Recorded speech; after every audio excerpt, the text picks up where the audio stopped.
Hey, everybody, it's Jim Johnson here, the head coach at Contractor Coach Pro and your host here at Contractor Radio. And we have a really cool guest today. This guy was referred to me by our sales coach, Chuck Thoke, and he's like, you got to hear this guy's story.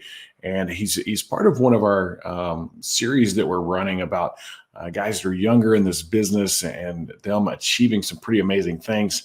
We're going to get him on here in just a minute, but talking a little bit about, opening up other locations and the trials and tribulations of all that, systems and processes. And our guest, we were talking before the show here, and I thought one of those things that was really important that he said is like, I got to get all my systems and processes down first before I go open a new one. And that's kind of the drill that I want to talk about today, is just making sure that you put the cart behind the horse, not in front of it. We tend to do that. We tend to run off and go sell a bunch of stuff or get a bunch of marketing going, generating a bunch of leads, try to even build a bunch of stuff. But when we don't have systems and processes in place, it leads to failure because people can steal from you because you don't have systems and processes in place. Your systems can break down. You can make homeowners angry, and it just ends up putting the business out of business. You also have a situation where with like the people that work for you and the problems that they would have if you don't have systems and processes. When you do, you can plug them in. When you don't, it's this verbal word of mouth translation of information all the time. And it puts you in a position of really being kind of the Google of all things contracting with your people, instead of the position of being able to work on your business and them knowing the process and flow. So we're going to take a quick break here for just a second for one of our sponsors, and we'll be right back with our guest. Hi, I'm Ricky Harmon with Balance Claims. I'm here in the Balance Claims office to help answer one of the questions I hear all the time. Why use Balance Claims? Well, I have two of the account managers here, Travis Croft and Emily Caldwell, to answer just that. Contractors should use us because we have experts on site that are well-versed in Xactimate, able to write our estimates and make sure that your claims have everything accounted for, making sure that you're paid out correctly. Contractors should use Balance Claims because we are hassle-free. You have the time to focus on the homeowners and the sales for these roofs while we focus on the insurance claims for you. That is where time is money, and we are here to help you. So you heard it from our AMs. There are multiple reasons why you need to be working with Balance Claims. If you want to reach out to us, our email is success@balancedclaims.com, or you can reach out to me directly, Ricky Harmon, at 317-360-0903. Talk to you soon.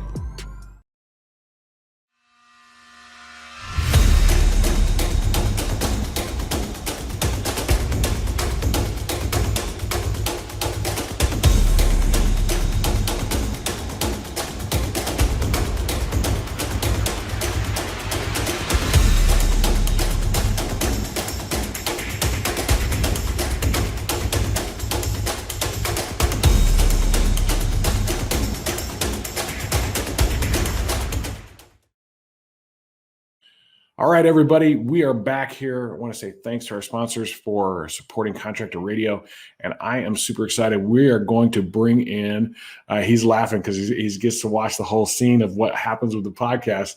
We're going to bring in Jake. Jake, welcome to the show. Good to have you on board. You're with. How you doing, Jim? It's good to have you. I'm doing great, man. We kind of got things kicked off here and ready to go with you.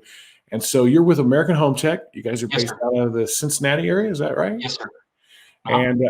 And so the reason I'm like excited about this conversation is you're literally kind of still brand new, about 2 years into this, owning your own company and starting out with a big goose egg, and you're at 6 million already. And I want to kind of dig into that story a little bit about how we got to there. But what brought you to this idea of owning a contracting business? Like what in your background brought you to that? Kind of catch us up to speed of how you got to that point.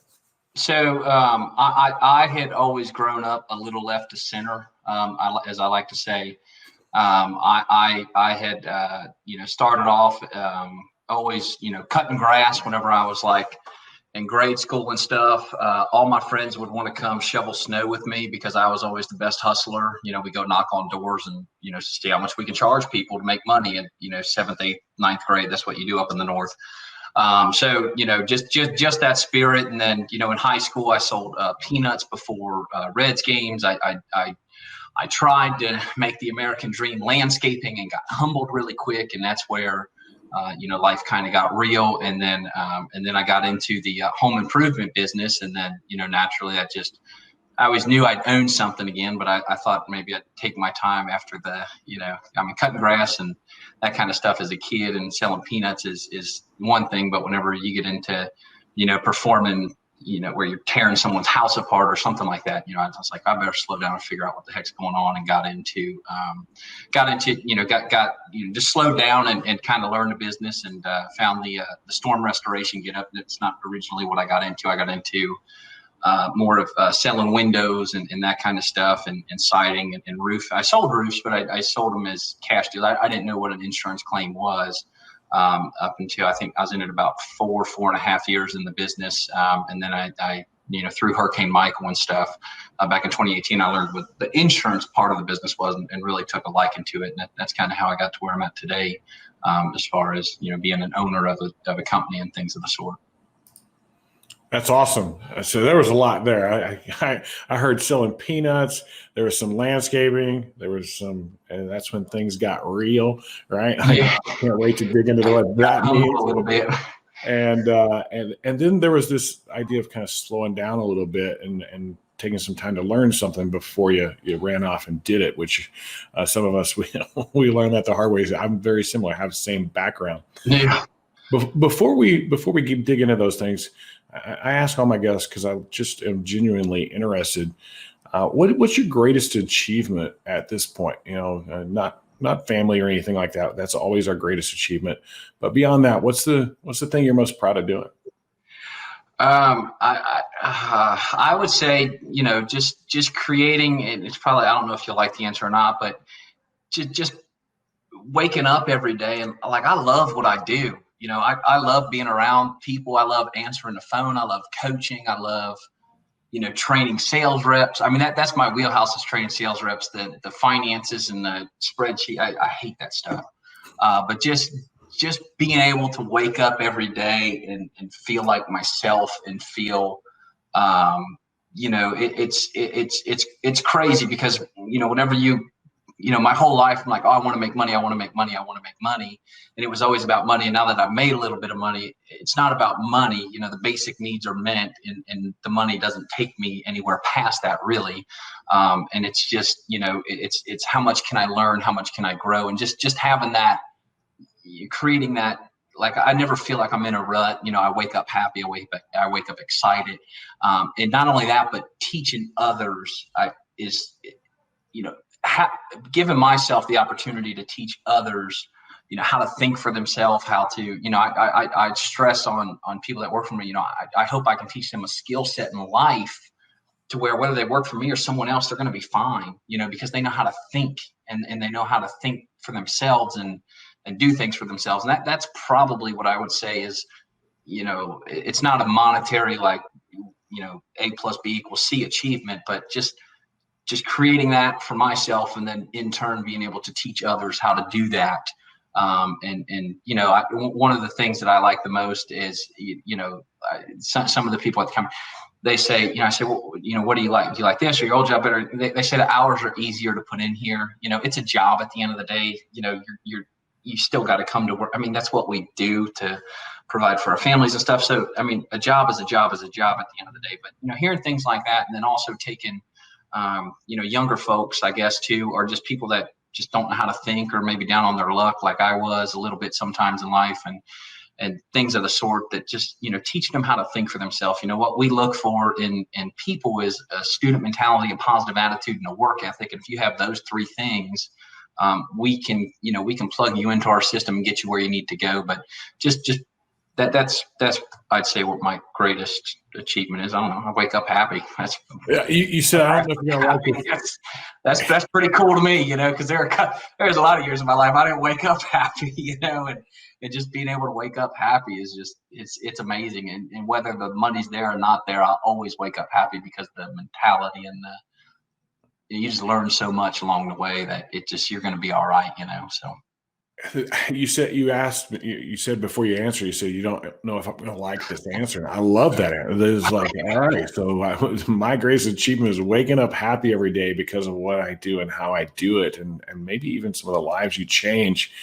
And that seems to come from somewhere. There was something there that at one time it wasn't about that. You talked about that a little bit too. This idea of being about the money. Now we got some, and then it became something else. I see that common in young people. I mean, I was that guy. I was all about the money. And then I kind of woke up one day and went, I got everything I need. Now what? Right. And so, what brought you to the thing of, hey, I want to wake up happy every day. And that wasn't what was going on. What brought you there? Well, I mean, it was a combination of things, being young, ambitious, and it just stubborn, just full of ambition and not so, I didn't, I lived a very blessed and fortunate child. I mean, we didn't have a ton, but, I had family, and I had, friends and sports, and, I didn't have to worry about meals or rides or hanging out with my friends, or, we went on the one trip a year and all that stuff. So, my basic needs and beyond were met growing up and that kind of stuff. So, it allowed me to dream and think and stuff like that, and not really like look at the, I was just naive and silly, right? I didn't have to look at the, the devil's advocate side, because I'd never had to worry about it in my life. Well, I had found success being naturally jovial and, just fun and whatever. And I've always been able to talk to people and that kind of stuff. And my uncle, he always told me, he said, you're either going to wind up a millionaire, or you're going to wind up in prison. Hey, just so you know, 99% of my family said the same thing about me. Okay. You're either going to be in prison or you're going to be rich, one or the other. And I almost went both ways. But no, so just going from that to, I did well in selling peanuts, and, I know I'd mentioned that briefly. I did well with that. And then, the whole college thing, my parents want me to go to college. They had me, then I found out through an internship how much someone who graduates college actually makes. And I was like, well, that's really not, I don't want that. I don't like school anyway. I always got A's on my homework because I cheated, and like D's on the test because I can remember stuff that I wrote down whenever I was copying someone else's homework, right? I always had a good memory. That's always been my saving grace. And so I always just did enough to get by in school. It was not fun to me. I did not wake up happy to go to school. I lived 5 minutes away from school, and I was the last one there every time. But no, so going through that and having success, and then dropping out of school and thinking that I needed to do something and make a statement, and do something bigger and better. And so I did, except I got humbled really quick because, it just didn't work out. And then whenever it didn't work out, instead of like learning from it, I just, cocooned myself and just became someone I wasn't. Whenever you don't have money in life, it's so hard to have a good, solid moral compass, right? Now, on the other side of it, now that I've lived enough life to know life ebbs and flows, and, a lot of where I was because of myself, because I let one mistake turn into 2, 3, 4, 5, 6, 7 mistakes. And it just became this big thing that was just almost felt like it was impossible, to get out of, whenever you burn bridges with, friends and family and stuff like that, due to just silliness at the end of the day, looking back. But, and then you think you can never get those things back. And then slowly over time, and it's never about the, it was always, to me, it was always about money, but it now that, it doesn't become, and Jim, I'm sorry, I forgot the original question, but it didn't become, what was the original question? I'm sorry. Yeah, the original question was, at what point did everything kind of shift? I mean, we all have this story, right? Yeah. I think anybody that's really successful has, in most cases, gone through some type of trial, right? Yeah. And so, if you don't mind, is it something you're up for sharing? Like what happened? Yeah. So like I was saying, going from such an extreme high my whole life, and to at 19 years old, just crashing, for 2 years. And like I said, doing things that I typically normally wouldn't do. And, just like I said, it's hard to have a moral compass, but I started a landscaping business and I went out of business in 3 months. Didn't have a credit score, got my truck repossessed, had to move back home with my parents. Like, it was just bad. And I got depressed, and it just snowballed. And then I fought with my parents all the time, and I never fought with them before. And just, I lie, cheat, steal sometimes, and just, it was never good. And it was all because, I thought that money, because I was here and then I was here, and I didn't know how to handle being here, or how to, instead of, going, they always say, it's your ceiling's your ceiling, but, smooth out your valleys, right? Make your, your peaks are always going to be your peak, but take your, raise your floor as best you can, right? Focus on what you do well, and what you're great at, but also don't be equally as bad at what you're bad at as what you're great at. Bring that up a little bit, and just going through that. I'd finally, there was one day where I went downtown Cincinnati, is where I'm from, and sat down at the river, and I just decided to change my mentality. That day, I just finally got sick and tired of being sick and tired.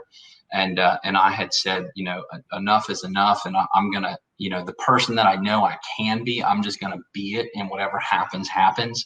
And I started, reading books and that kind of stuff. And coming, back from that, it took a while to, like, my dad had kicked me out of the home, and I slept in my car, for a couple weeks. I slept on my, some guy didn't even know his couch for like 2 months. Right.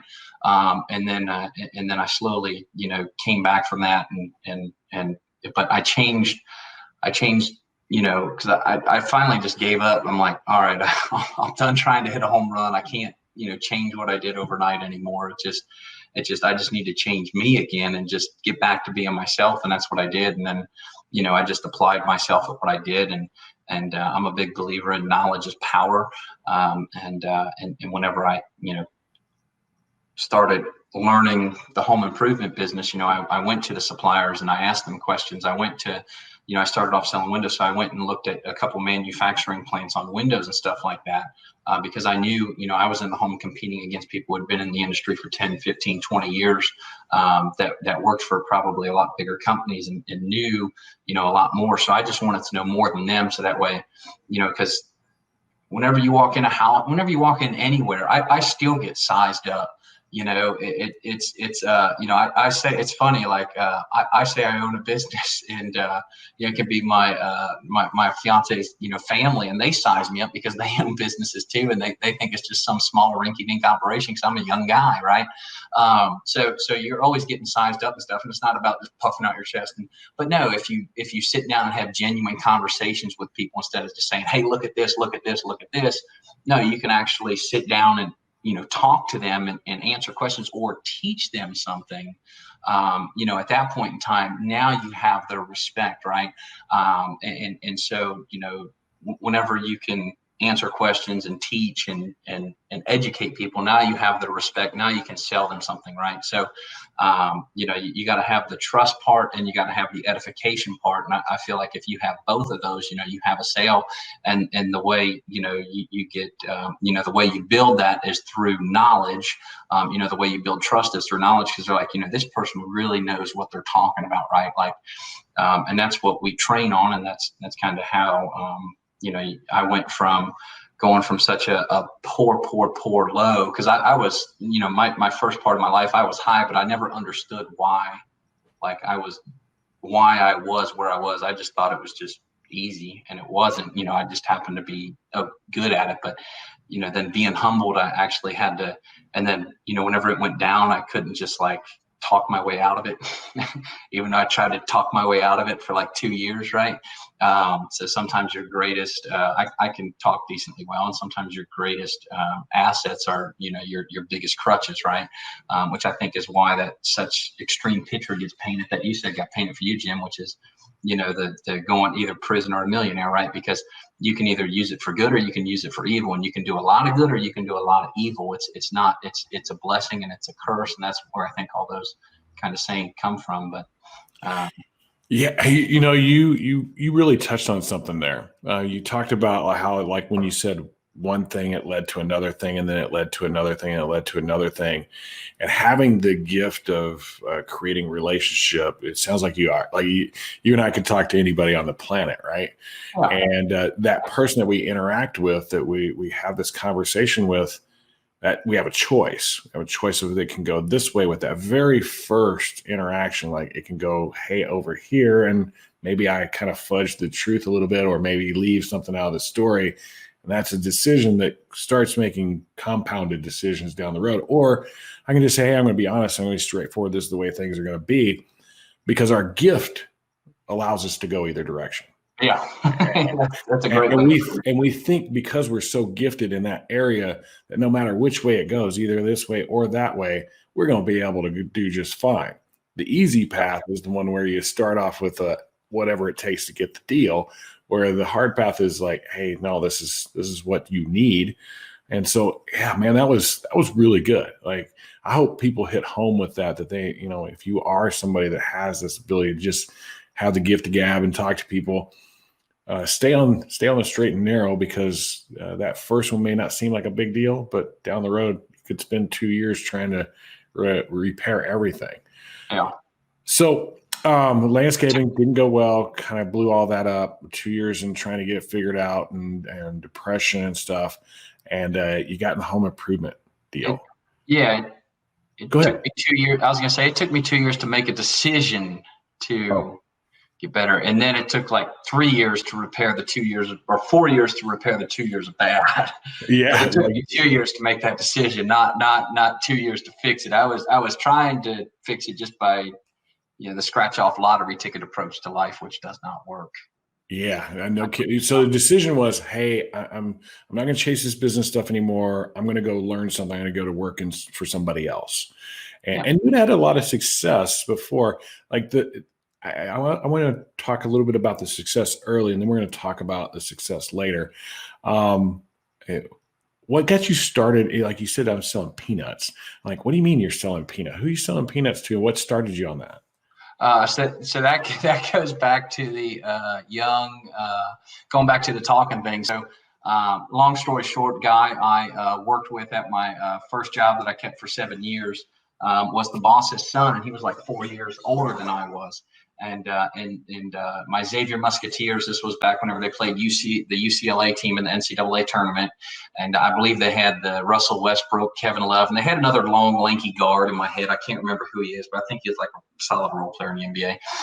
But anyway, Xavier played them in the Elite Eight, and I had a dream. And in my dream, I never actually got to go to the game. But anyways, so in the dream, I was stuck at the stand outside selling water. So I go to work the next day, and we go from appointment to appointment to appointment, cleaning carpets, and that's like 150 miles of driving, 200 miles of driving, about 3 hours of car time. So we're just talking, and I tell him, I say, listen, I'm going to start selling bottles of water at games and stuff, and I just making this stuff up on the fly. I'm pretty good at mental math. And he's like, oh, really? And he started asking me questions. So I just started making stuff up. I'm like, yeah, I was 15, 16. So I'd never been to a Kroger or Publix or Costco or Sam's Club or any of that stuff. And I said, yeah, a bottle of water, a case of water has to be $10, and you get 24 of them in a case. I knew that much, I thought. And you sell them for $1, $14. That's good money, right?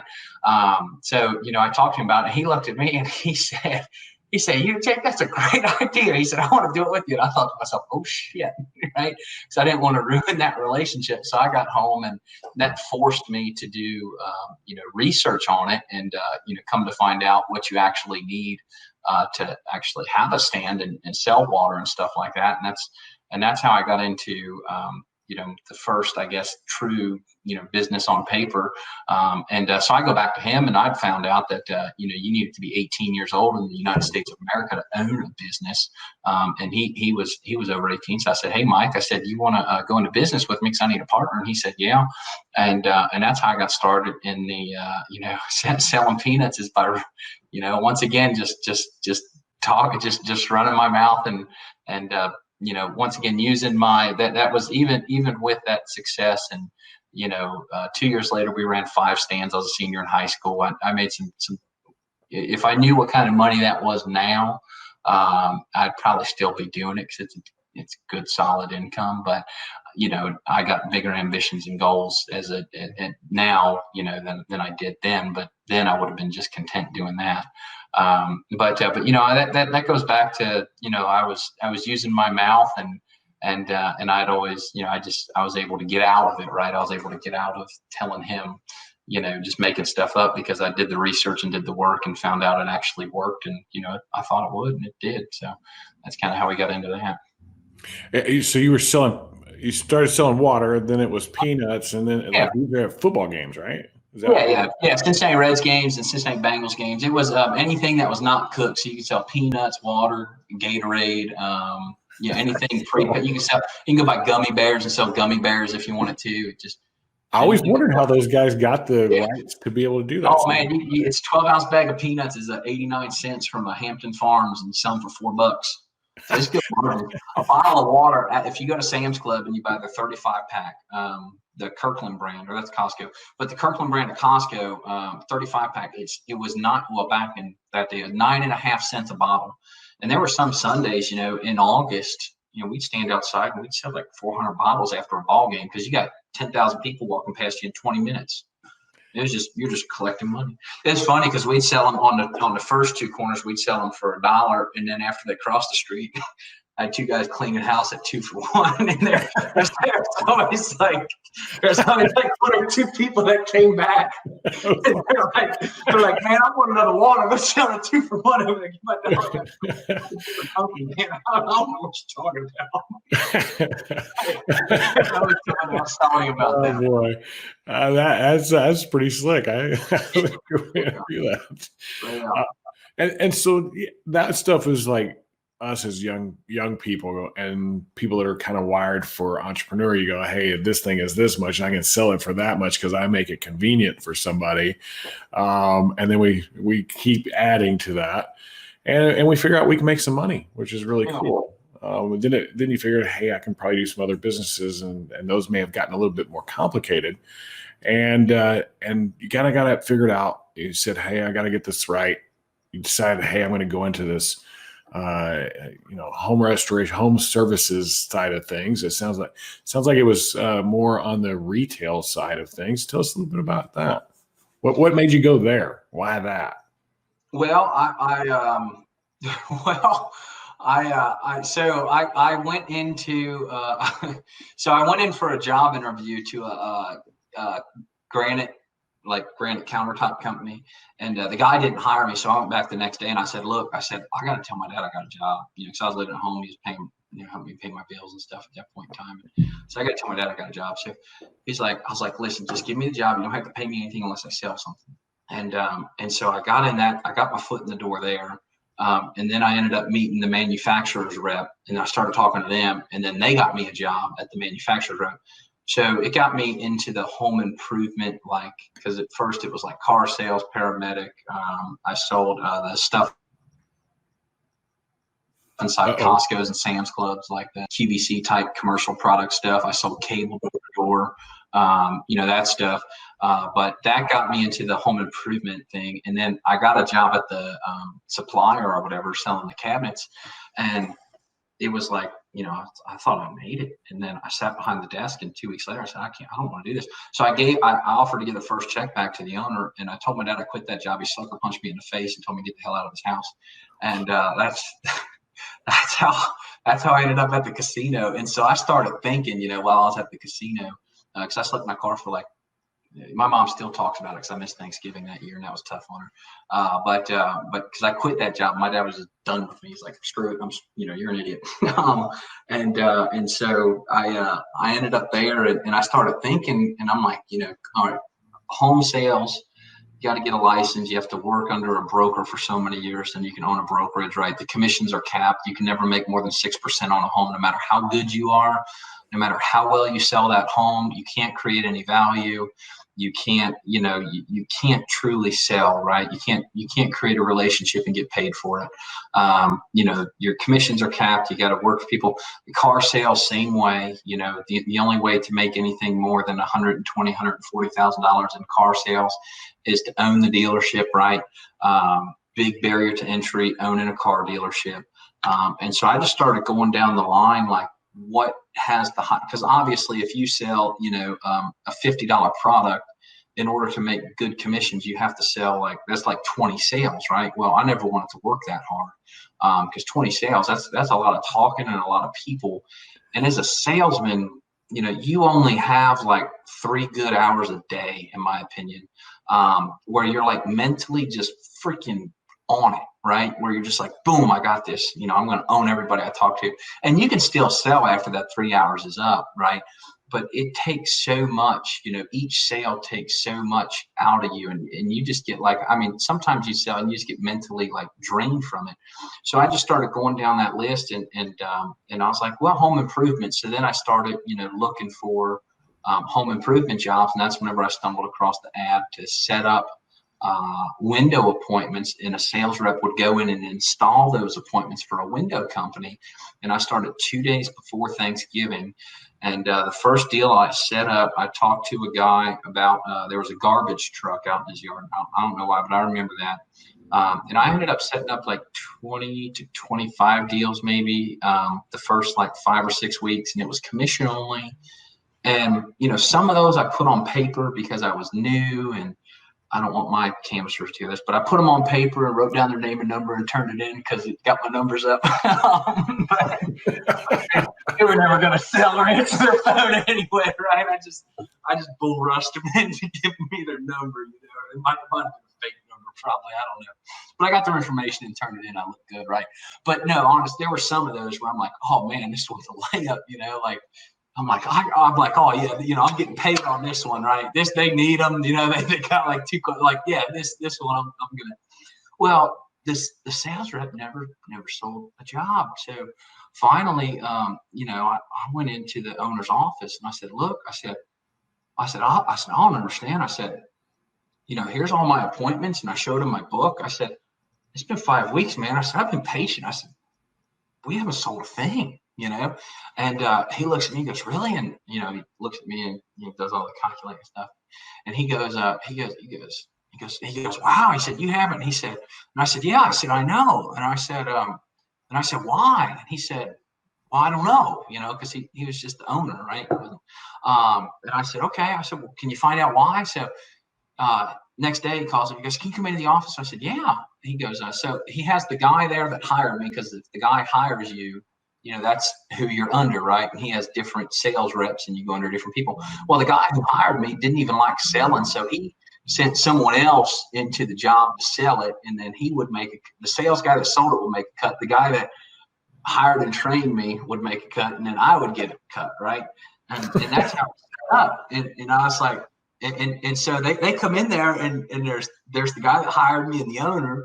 And we're like, well, we didn't sell any of your jobs because we did some investigation, and the sales rep that went into the house didn't even take a sample window with him. He went in there, wrote a price down, and said, do you want it or not? And I said, you got to be kidding me. And I said, give me a window to go sell or I quit. And they're like, well, we don't want you to quit. So they gave me a window to go sell. Well, so that night, I had like 2 appointments scheduled, and unfortunately, the 2 appointments I had scheduled were both like, you write them down, get their name, number, right? Put them in, you got an appointment. You don't sell nothing, so you don't get paid, but hey, you got a name and number, right? But you practice your handwriting. I practice that intention enough. But no,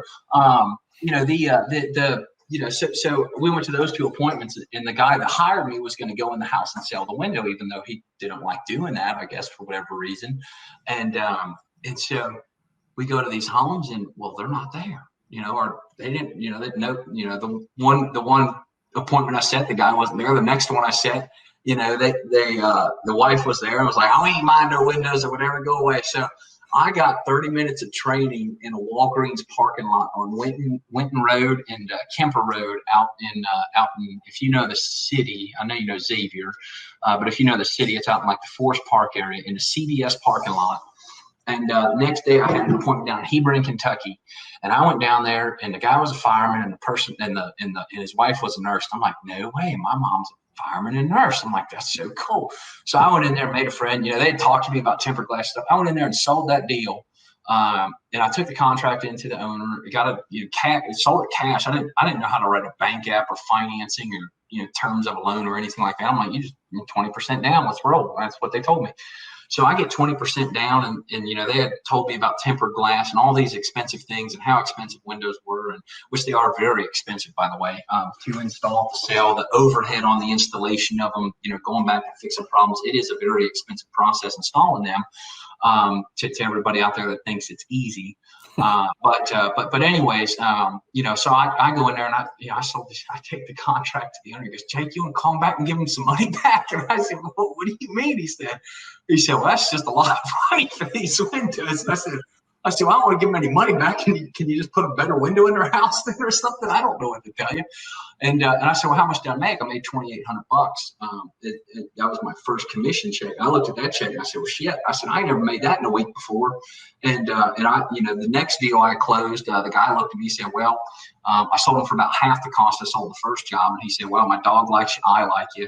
We'll do the deal. And then I didn't sell anything for like 2 months. So I had to figure it out. Right. But no, that's kind of how I got into, home improvements. And then, over the course of, finding the right company to work for and that kind of stuff, because I worked for that guy and, I saw what they were trying to do, which is hire and train people. Well, whenever I was working at the Costco's and the Sam's Clubs and stuff and selling cable door to door, they wanted you to do the same thing, right? Get good at selling it and hiring, train, and build a sales team. So I had already had experience doing professional interviews and that kind of stuff. They call it an entry-level management training program.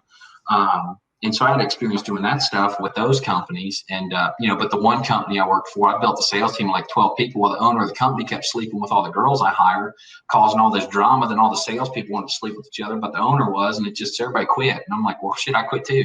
And so I got into, so I went to the window part and I said, hey, I can build a sales team and hire canvassers and stuff. And I did that. And then the owner started taking those sales reps and putting them on as, because I had like 10 commission-only canvassers in there, so he started stealing them from me.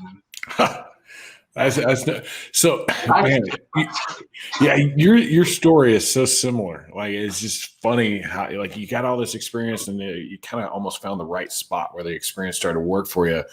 And because of your ability to make friends easily, you made a couple of sales, but you realized hey, that's about as far as it goes. So did you get some professional training? Or did they supply any training? Did they do anything like that? No, they didn't supply any training. So that's where the training came from. So whenever the owner started taking those the commission only sales reps I was telling you about, because the problem was I would be like, if they showed up late, I'd send them home. All right, you're not getting paid today. See you, bye. Right. And so the owner, and then they would go and tell someone above me oh, he treated me bad. And then once one person did it, and he's like, then the owner gave that rep to his team member, right? And then now it was that person's gambler, even though I'm a 1099, I pay him out of my commission. I hired him on my time, all that stuff. But anyway, so I was in there one day. It was like June. He had just taken 4 of my guys. I had 2 left, and everybody else had all the guys. And I'm like, yeah, I said I was in there cussing the owner out. And and the sales rep that would help me sell my jobs, he pulled me aside. He said, Jake. He said, just shut up. He said, come outside. So he pulled me outside, and he's like, listen, he's like, you give me leads, I'll sell the leads. You don't have to talk to him. I'll talk to him for you. He doesn't have to know who canvasses for you, and we'll just do that. So I had the opportunity, because I was good at hiring people, to hire people, and they would set up the appointments. And me and him and I would go play golf in the morning or whatever. And we would go run the appointments in the afternoon and in the evening that the canvassers that I hired and trained set up. So I got to watch someone who had done it for 30, 35 years and he's very, very good at it. And I got to watch him in the home for 6 to 8 months. The only problem was he liked to drink a lot and other stuff. And I just knew that I didn't, I used him for what I needed him for as far as the training. And then I, politely moved on from him. But no, so I had the privilege of, running 8 to 10 in-home sales appointments with him a week while we were making money. And he really taught me the business. He went to the manufacturers. He taught me how to measure siding, how to measure windows, how to order it, he helped me understand like what it actually meant. Like, okay, great, you're selling the window, but here's the breakdown. Here's how the glass is made. He's the one that's like, this is what you're going to do. You're going to go to the manufacturing facility of the windows and watch them make the glass. Now you have a story to talk about, right? He's the one that taught me how to dress. And he taught me the language of the window sale. And that's what started that knowledge is power thing. Is he gave me, that baseline, and then I've just always sought more and sought more and sought more. Like I said, unfortunately, he had other demons in his life, but it was crazy because we'd go in the home, he'd talk for 2 hours, he'd be sweating. We'd come outside of the car, price it up, chug half a fifth of vodka, walk back in the house and collect 20 grand. I'm like, shit, if he can do it, I can do it. Sign me up. Let's go. Man. So I got started. I was like, here I am, right? That is so wild. Because I started in the health club industry, and they did supply some training, but most of the training was like watching another guy do it. And this guy had the same demons, but he was awesome, and I learned a lot from him. And I ended up being able to outsell him, and they made me a manager. And I said, okay, training doesn't work like that anymore. We're going to actually get some professional training. We're going to get this figured out. And so that is so wild, because I think that's how a lot of people learn. I think a lot of people get into the business and they get lucky. They get lucky that somebody believes in them and says, hey, come on, I'll take you. Or they talk to somebody and say, hey, will you please take me? Whatever it takes, I'll just watch and listen. Yeah. But he was smart. He was like, hey, this guy can figure out how to get a whole bunch of appointments set up. That's going to be a winner for me. And he's going to get some money for that, and he's going to get some information. That's pretty cool. So doing that, and but that's not what you do now. You do some insurance restoration work. What flipped that switch? Where did that come from? So I was that was my first year in windows. My second year was another year. And then my third year, I finally said to myself, okay, I'm not going to hire any more canvassers. If I'm going to be in this business, can I actually make enough money to support? Because I had started 23, 24. I was like, okay, can I actually support myself if I just work on my own, right? So I did it by myself for 1 year in windows, and then the next year it was just me, and I had one canvasser, and then sold again, and then Hurricane Michael hit, and I got into the insurance restoration side of it and learned about insurance claims and stuff like that, because I just started to learn about those in 2018. And then I was like, well, so I relocated. So I went down to Georgia and worked Hurricane Michael for like a month and a half. I told this guy, I'm like, listen, I'm gonna hire people and train them. We're gonna get sales and stuff. And he just did not have the pay was so low on the insurance side. All the deals we sold he couldn't accept because they were too low. He couldn't figure out how to supplement them and get them up and stuff like that. So I came home and interviewed a company and worked for them, and just didn't like it. So the guy that I was selling windows for previous 2 years, I pitched him on the idea of getting into this insurance restoration stuff. And he said, no, I'll stay in my lane with windows and my cash business. And I said, that's fine. So I went to my uncle who owns a print shop, and I said, and I said, hey, I'm starting a business. I'll be there in 30 minutes. I'll have a name for you by then. And came up with a name and got started. That is so awesome. So I started a roofing company in Cincinnati on December 29th. Great time. December 29th, came up with the name in 30 minutes, said, hey, Unc, print me up some stuff. Yep. And so 2019 rolls around. So, 2019 wasn't that long ago. It was 2 years ago. Like right now is almost exactly 2 years. What was the hardest thing about starting that new business? What just one, not all of them, just one. What was the hardest? Just people's perception of it early on, because like now the people I hire are, but whenever you're first starting out, you have to so everybody is W-2 now, and it was all 1099 before, right? And I hated the commission only scale because I was a good sales rep and I hated it. I also hated that I'm so good at selling, and you want me to go pick up checks? You want me to meet an adjuster? You want me to go solve problems and run material and go to Home Depot? Why? So whenever I started my company, I created a system to eliminate that. So they don't make as much per sale, but that's why I got sales reps to do $180,000 to $250,000 every single month. And I hire and just plug them in, and I just don't hire too many at a time. That's why it's not like, right. But no, so the hardest thing though, sorry, I get sidetracked a lot, but the hardest thing is starting out, starting anything out, getting that momentum going is tough. But once you get that momentum going, the people that you started with, like your first hire, your second hire, your third hire, your fourth hire, right, are typically the sales guys.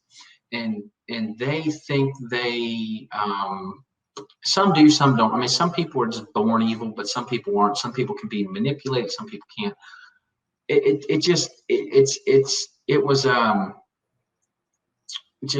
People think that, that we're always competing with each other, right? In life, we're always competing, and we're taught to compete from a young age. And, humans in their bare nature, we're pretty barbaric, and I mean, we used to kill each other for whatever, just 100. We're pretty civilized now. It's pretty fortunate too. We've grown a lot since we've become civilized, right? Civilized world is only 150 years old. The rest of human nature has been just barbaric and for what, 4,000, 5,000, 6,000 years, So it just, the people that your first hires, they think they're more important than they actually are at points. They think they deserve more than they actually do. And some of them think they can even do it better. So, I had the great fortune of,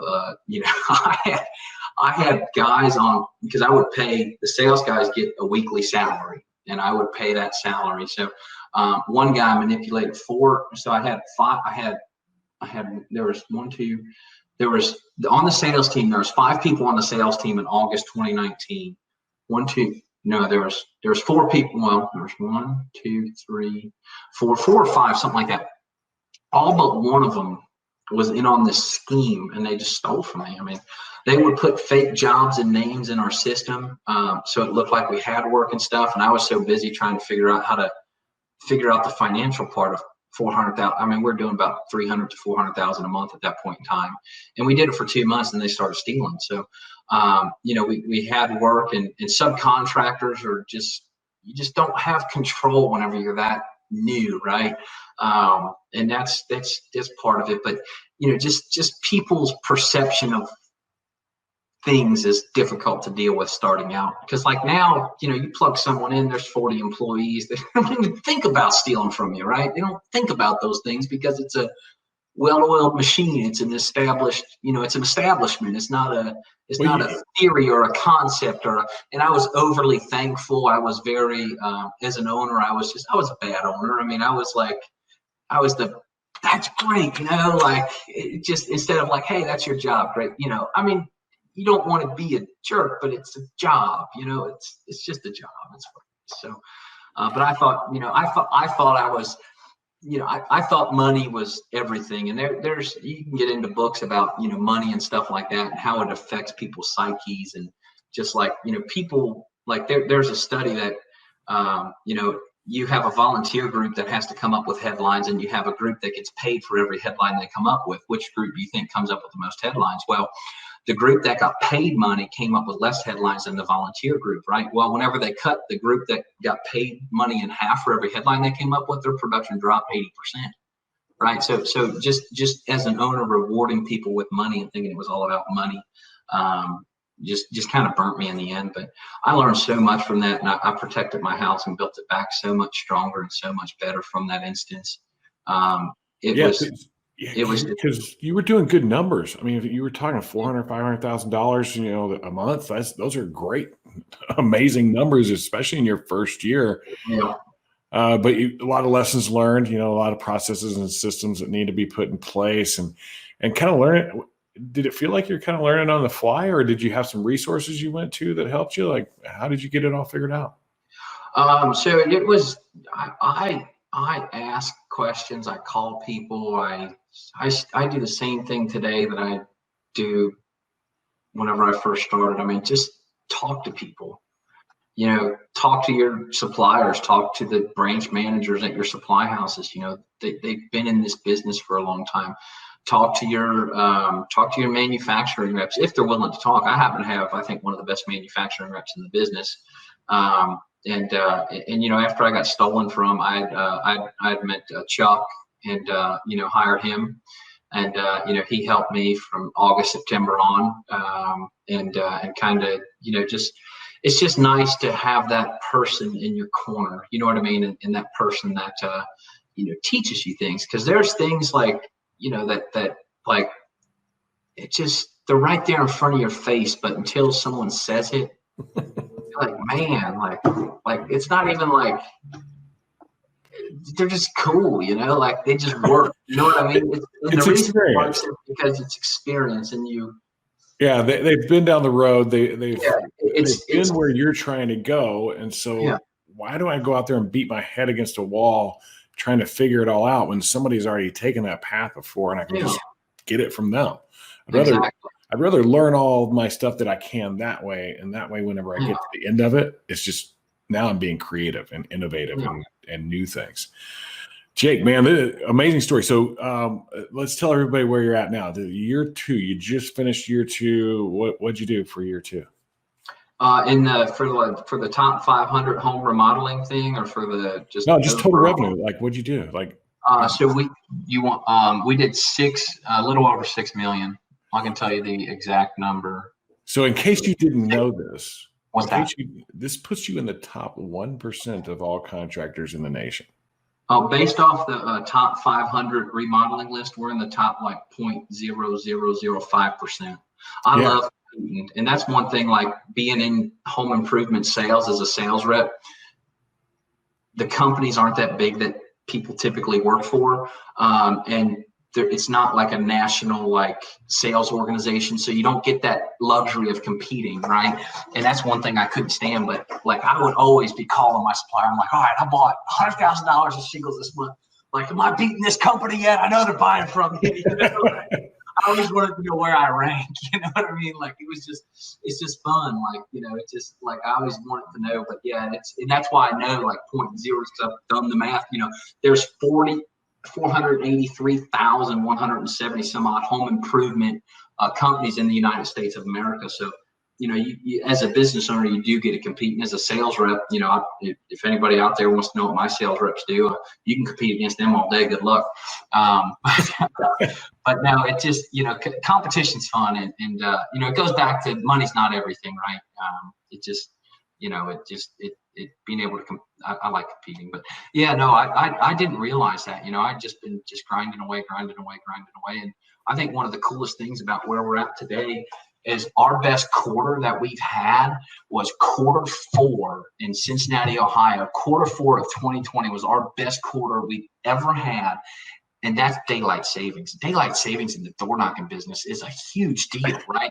Daylight savings, winter, Q4, October, November, December 2020 is our best quarter by $400,000. Dude, that's awesome. Something to be proud of for sure. Jake, you're one of those guys I could probably talk to all day long, but we probably, I might have to have you back because we're getting to that time. And then I got one more question for you.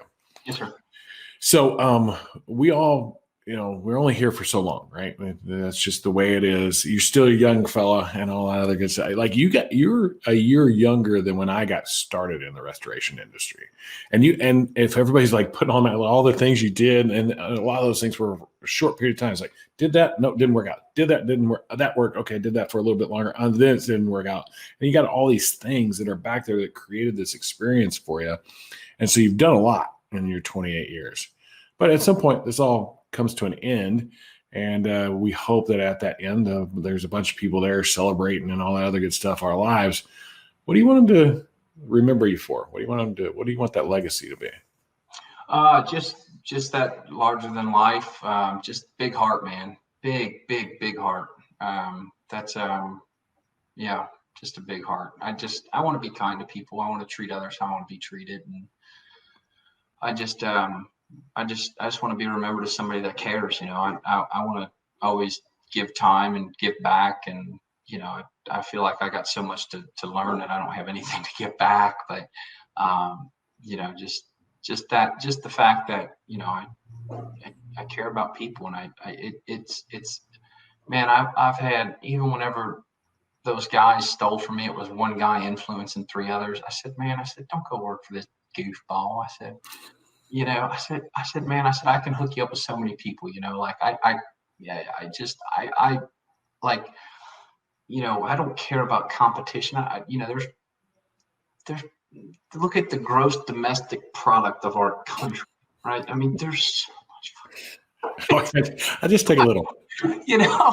Just who cares? Just be good to people. You know what I mean? And that's what's important. That I'll tell you something. That attitude will take you a lot further. It'll take you a lot further. I'm proof of it. I changed my world by going down that path. And if you get remembered that way, it's something to be proud of. It absolutely is. Yeah. And I think, speaking to real quick to, success and stuff like that. And yeah, guys, if you can, find someone that knows what they're talking about and use them, pay them, whatever, it just, that information is so invaluable, because 5 years ago, if I would have known, guys like Chuck existed, I wouldn't have had to go through what I went through, right? Because I would have been, because I'd already been wise enough to listen, right? But don't hire them if you're not willing to listen.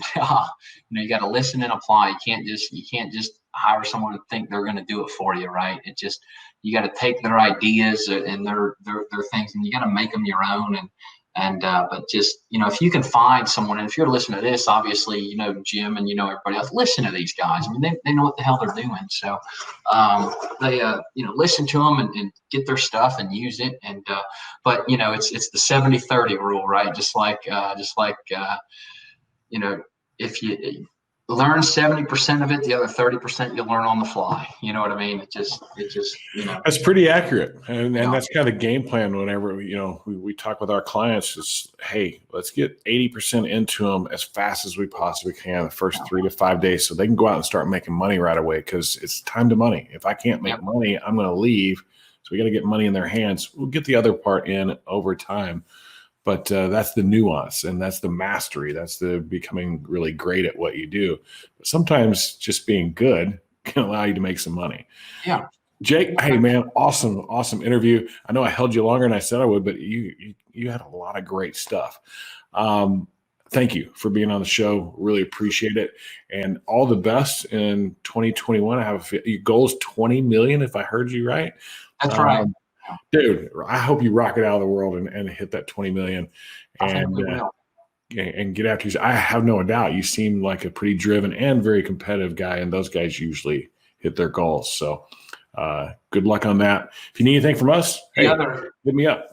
The other goal this year too is become above reproach, right? Because you're a new company now, you got to become above reproach and make sure your contracts are right, make sure your insurance is right, make sure your accounting's right. Do your research on your CPAs, on your attorneys, people like that you need to hire. Just educate yourself enough to ask the right questions. So whenever you find someone who knows what they're talking about, you can feel confident that they do. Yeah, we do. That's one of the things we do. We're like, okay, here's some of the CPAs we know. Here's some of the attorneys we know. Nice. Okay, I did not know that. These are the marketing companies that we know. Yeah, so invaluable. I mean, yeah, like that. Well, they cost money, but you can't put a price tag on them because. Well, first off, learning the other way is not that fun. Yeah, most of us here that coach have more than 20 years experience in the industry, so we know the industry. We have a network, and those people that are in our network, we know they can be trusted. Which it's a hard thing to find sometimes in our industry, and so it is helpful. It just saves a ton of mistakes out there.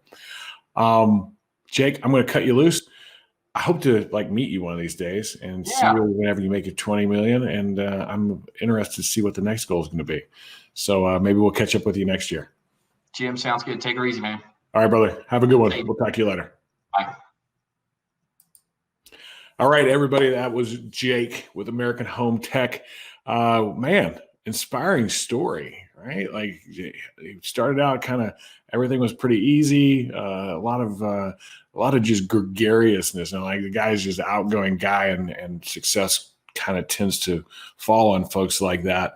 But until they have all that structure and the knowledge that they need, it can end up leading you down a tough path. And he went down a tough path, but he made the right decision. He decided to take that first step. And that first step was to gain some knowledge. I thought that was one of the key points, is like knowledge is power. Remember that. Be a sponge. Get it from everybody, your manufacturer's reps, your suppliers, the Facebook groups. Go to events and spend some time learning from other folks, because whenever you do, it keeps you from making those mistakes that may make you make a bad decision that sends you on a path that you can't get off of. I thought the other thing that he said that was really like inspiring and kind of kept my mind really focused on it was that while competition and money are important, they're not the most important thing. Is people, and he's investing time and energy not only into them, but he's investing time and energy into himself to make sure that he serves his people the right way. So I would say those are the bigger takeaways from Jake's story today. I hope you guys learned a little something from it. You'll hear a word from our sponsor at the end. Thanks for listening to Contractor Radio. If you like what you heard, give us a thumbs up on the ratings deal there. Subscribe, download. We're here to serve this industry, and we hope that we are doing a great job for you. Leave a little comment there if you see us on YouTube, and we will talk to you later. Want more 5-star reviews from your customers? At Signpost, we make it easy for your customers to give you great reviews on Google, Facebook, Yelp, and more. Our software connects with industry-specific solutions, driving even more reviews from your customers. Drive loyalty and repeat business by sending the right messages at the right times to your prospects and customers. Message your contacts from anywhere, anytime, using text, photos, and video all in one app. Check on progress with campaigns and review generation across Google, Facebook, and Yelp. Visit signpost.com and get your demo today.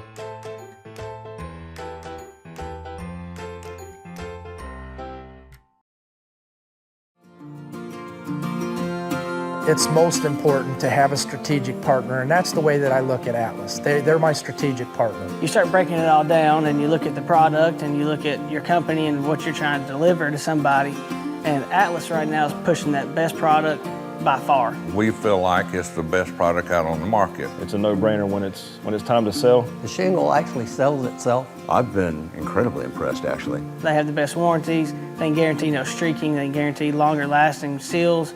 And whenever you're selling somebody something, that you want them to feel comfortable. We want to offer them the best product that we have available to us. I want to leave my homeowners with a long-lasting roof that they're not going to be mad at me in 10 years and say, why'd I spend all that money on the roof? It looks so ugly. If you care about your homeowners, you're going to give them Atlas.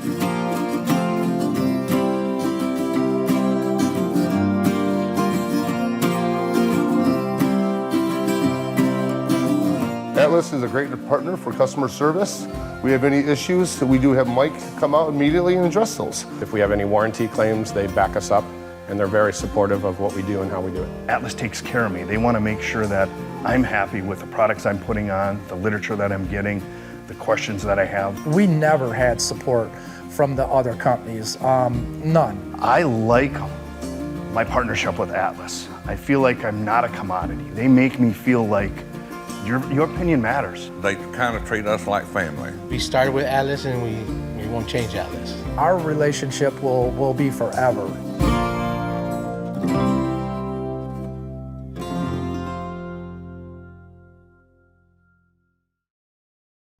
Contractor Radio has been brought to you today by Contractor Coach Pro. If you're tired of all the chaos and you feel like you don't have a plan and you're not setting yourself apart from your competition, contact us at Contractor Coach Pro by taking a free assessment that you'll find on our website at contractorcoachpro.com. Once you take that free assessment, we'll set up a time for a free strategy call to give you some advice and guidance on how to grow and scale your business immediately. We look forward to hearing from you at contractorcoachpro.com.